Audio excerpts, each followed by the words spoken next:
Magluto tag sardinas guys.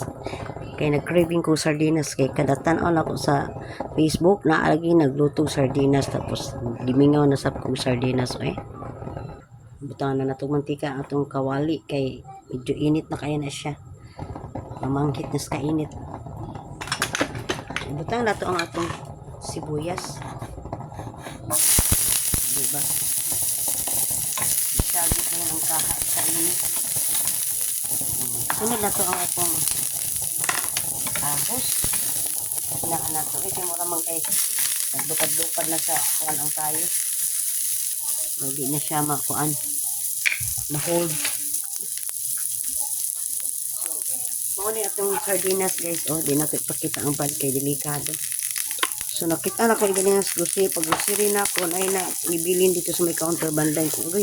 Murag lami kay kaog kuanda sardinas. So, ato ning ibutang atong sardinas guys. Maura na ang pagkuang sardinas guys.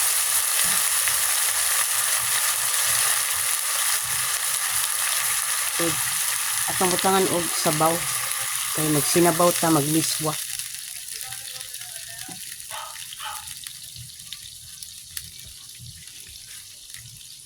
Ayan, para makahigop ta sabaw. So, ato lang yung dugmokon. Ato lang yung tungaon ng atong sardinas. Nakagbutangan na nato na siyang sabaw. Ato siyang butangan og asin. Kay tabang na siya guys na may tubig. Na may sabaw I mean. Yan. Butangan og asin. So, para nato na siyang tabunan. Tabunan nato siya. Basta pagtabon kay mo diyak tabunan na nato siya.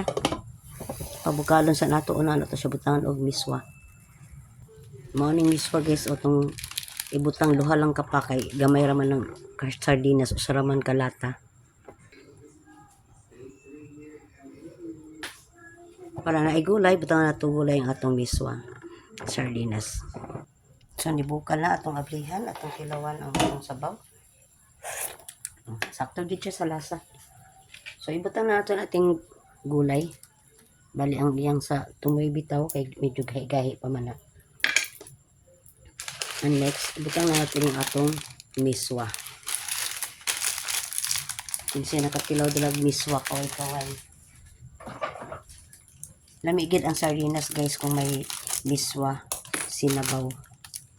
So karon wala pa man siya mabukal di ay ato siya nang pabukalon una nato ibutang atong miswa. Tabunan sa nato no.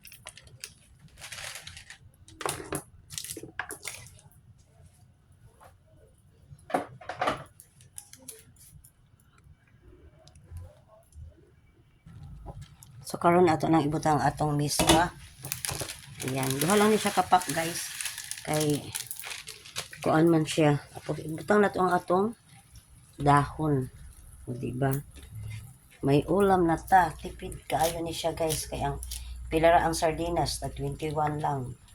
O ang miswa ibutang nato tag 5 ang pack. Adi tag 5 kay daghan man isa sa kapak bali 31 lang na siya. Tapos ang tangan na itong sabaw, ang gulay, halagang lang siya, 10 pesos. So, di, nakatipid ka na, kainom ka ng sabaw. So, lami kayo atong miswa, guys. Sardinas med miswa. O, diba? Napakagwapa, Gwapa kayo ang atong sardinas, guys, Kasing gwapa sa mga nagtanaw diha karon na nga kamao mo kaon og sardinas. Ayan na, guys, ang ating sardinas ng may sabaw with miswa. Ayan na guys, thank you for watching. Bye bye. Let's eat guys.